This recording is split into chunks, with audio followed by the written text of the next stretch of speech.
What's up?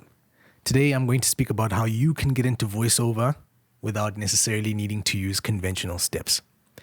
So, when people get into voiceover, usually what they'll do is they'll either be heard by or they'll come into contact with an agent, and that agent will be the person to get them jobs. So, just because there's so many people getting into this space now, it's becoming a little bit cramped, right? I can't speak because I've only been in this space really and truly for about a year and a half. So when I began, it didn't seem like there were a lot of people in it, but I guess maybe, with time in the industry, you just get exposed to more people. So maybe that's why I'm feeling it's a bit cramped. But when I started out, I didn't really think about going the agency route. I'm too reserved for that thing. I feel like if I was to be in an open setting, where there's like 6 people in studio, and I've seen it with my clients that I record here. I feel like I'd be much like some of them where I would crack under the pressure. If you give me a script right now, I'm in the studio by myself. So if I was to read something now, it would sound like it's natural for me. But the moment you introduce people in, it becomes a bit different. I've done one voiceover, where I had someone in the room, but I was effectively shouting, so it didn't matter what sort of emotion I was conveying. It didn't matter too much what I was doing because I was just comfortable in that space. So what you can do is, first of all, you don't need a fancy voice. Your voice doesn't need to be deep. It doesn't need to sound a certain way. You don't have to have a specific accent. Most people can get into voiceover if they're able to convey what the client wants, right? That might mean you sounding like you're nervous. That might mean you sounding like you are angry or sounding like you're extremely happy. If you're able to convey that feeling, you'll get work, right? Sure, if you have special characteristics about your voice, you'll probably get more work. But I'd argue in that you kind of become pigeonholed. Think about a particular actor. Think about like a Jackie Chan. Amazing, right? But Jackie Chan had a very specific genre of movies that he made. Jackie Chan could not go out of that space and go create something else. If he did, sure, but it wouldn't have done as well as where he had sort of been pigeonholed in. So I sort of think of it the same with voiceover, in that having a voice that is ordinary, like mine, it's weird to pigeonhole me. What are you going to pigeonhole me as? As the guy who does narrations on YouTube? Or are you going to pigeonhole me as the guy who does radio ads? Am I good for, lifestyle products? You can't really do that. So the more ordinary your voice is, the more room you have to play with regards to manipulating your voice. Okay. So that's the first thing down. And that should give you some form of confidence to at least step into and sort of figure this realm out. If you think you want to get into voiceover, go on to Google. When you're done with this video, go on to Google and have a look for some sample scripts. They're all over the place. Grab a couple, and you want them to be of different feels. So you need to understand the lingo of the industry. So terms like hard sell, soft sell, conversational, narration, audiobook. These are all terms that are used in voiceover to depict the usage, right? Not necessarily the tone. Some of it is the tone is implied. If it's a hard sell, you're going to be over the top, and as opposed to an audiobook where you can't be over the top for the entire audiobook. It's 500 or 200 pages you can't be up there the entire time. So you will pick 2 scripts. And for me, the easiest is just do a hard sell and a soft sell. And then read them out to yourself. Get comfortable with those scripts. And once you're comfortable with them, grab your cell phone. Just grab it. Open up the phone recorder. Don't do a voice note because it will sample you down and make it sound bad. Get your phone's actual voice recorder and read that script. Whether you need to rewrite that script or read it from a computer or another phone, read that script in the way that you think it should be interpreted. So understand where the full stops are. It sounds silly, but you have to go back to how you were reading when you were at school. Understand where your commas are. Place the pauses that need to be there. Where there are emotive words, where people are talking about being angry or being sad or conveying a specific message. They might not use the term itself. They might not use the emotion itself, but they might use other words. it was a very difficult day when so-and-so passed away. It was a very difficult day when so-and-so passed away. You have to have some kind of interpretation. If you don't have that, then voiceover might not necessarily be for you. But these are skills that you can pick up on. So we'll get into that just now. You've recorded your voiceover on your phone. At that point, play it for some people. They don't have to be voiceover artists. They can be. It'll probably help. And I mean, you can send it to me if you want to. Play it for them. Let people tell you what they hear. Do you sound believable? Do you sound like if you're selling something, I would buy it. Would they buy it from you? Do you sound like a very typical advert, or do you sound like a very typical narration? Get that sort of feedback so you can see which pockets you fit into, because your voice has its space. I didn't know my voice had a space, but I do have a space, right? I've got certain genres that I fit into a hand into glove. There's other ones where I need to try a bit harder and I can fit into those, but every voice has its space.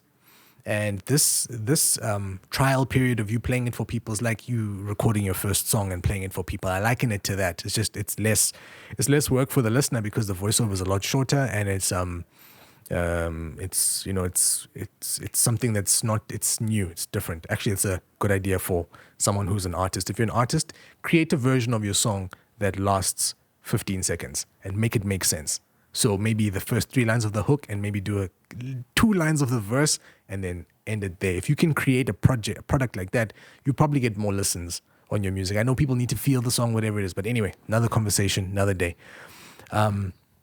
What you can do once you've got that recorded and you're comfortable, you might need to do it a few times into your voice recorder. Once you're done, find a studio. If you have a microphone, most people seem to have microphones these days. I don't know why, but if you have a microphone, preferably a condenser microphone. Preferably a condenser microphone that's not USB. Preferably one that goes into some sort of an interface. I don't think you'll be able to see it from here, but yeah, it's there in the corner somewhere there in that area, that little dark space. I've got my interface there. This microphone doesn't run into one of those. I'll probably do a video on microphones one day, but this is a very nifty one. It is a condenser mic, but it's plugged directly into my phone so that I can just sync it up and then I can post the video. But something like this would work.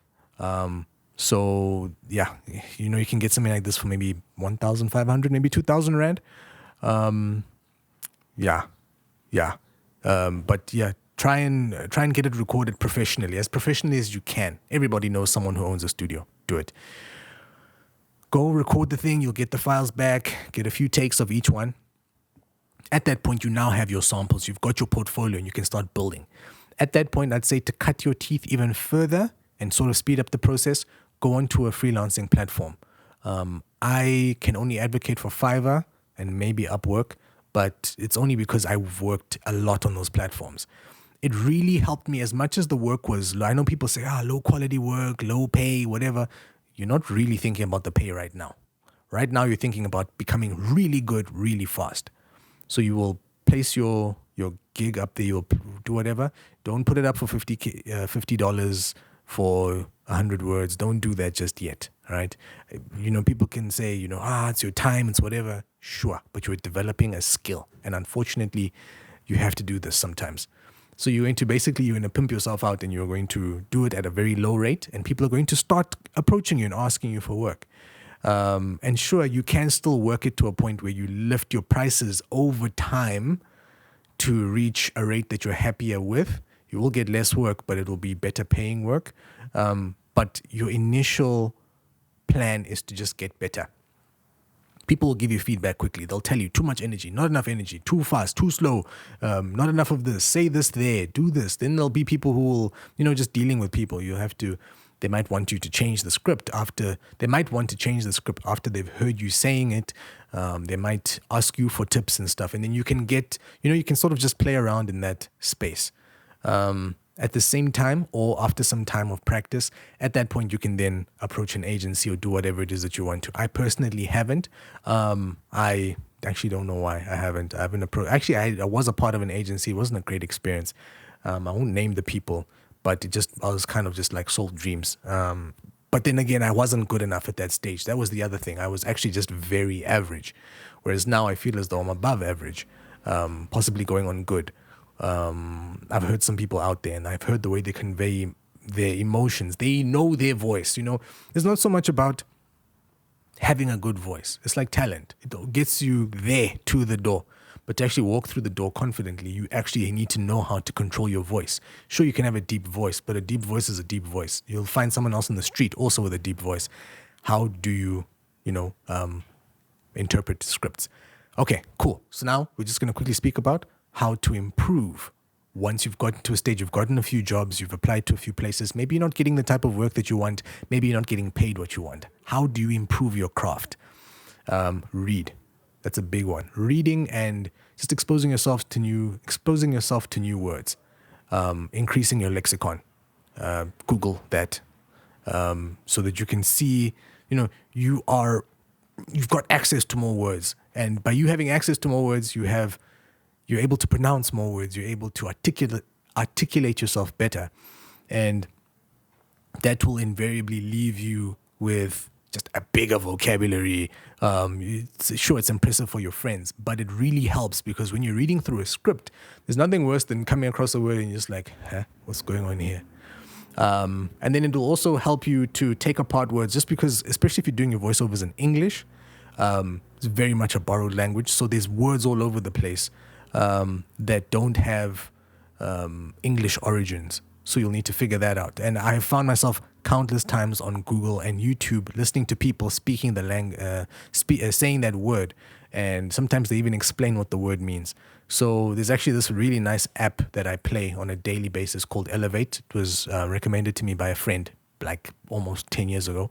And what it does is it just, there's word games, there's memory games, there's number games, there's a lot. And what it does is, in addition to just keeping my brain sharp, I improve my reading speed, which helps me when I get my scripts. I can maybe, if I really feel like I need to do a quick read, but I can just look at it and just start going and have the correct emotion. In fact, for me, I feel it's better because when I read and when I do the voiceover the first time, when something happens in the script, I'm experiencing it for the first time. So the emotions are more genuine. So that's how you can improve your voiceovers. You don't have to use that app. I'll leave a link, I guess, to the app. Actually, I'll leave a link with a free pass.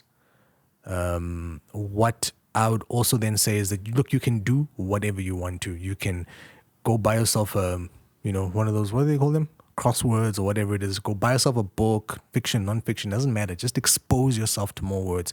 Also, expose yourself to other voiceover artists. They are all over. I thought that they didn't exist, but they're all over social media. Do the challenges on TikTok. Go on, these are all things I need to do as well. Do the challenges on voiceover challenges on TikTok. Go and follow and see other people in the booth. See what they're doing. See how they're explaining themselves. Then you can go to YouTube and you can even, watch how people articulate themselves. There are voiceover artists who train other voiceover artists. Hear what they say. Hear how they manipulate their voice. You don't have to become a vocal contortionist. You don't have to be doing vocal gymnastics day in and day out. But having a little bit of range and understanding that there's certain things that you can do and can't do really does help you. So, yeah, I hope that helps you. If you have any questions about voiceover, I suppose especially about voiceover in South Africa, I can assist. Like I said, I'm about a year to a year and a half deep in the work that I'm doing. This is some of the freelance work that I do. I'm also a music producer. So hit me up with any questions you might have, and I will try and answer them as best as I can. Peace.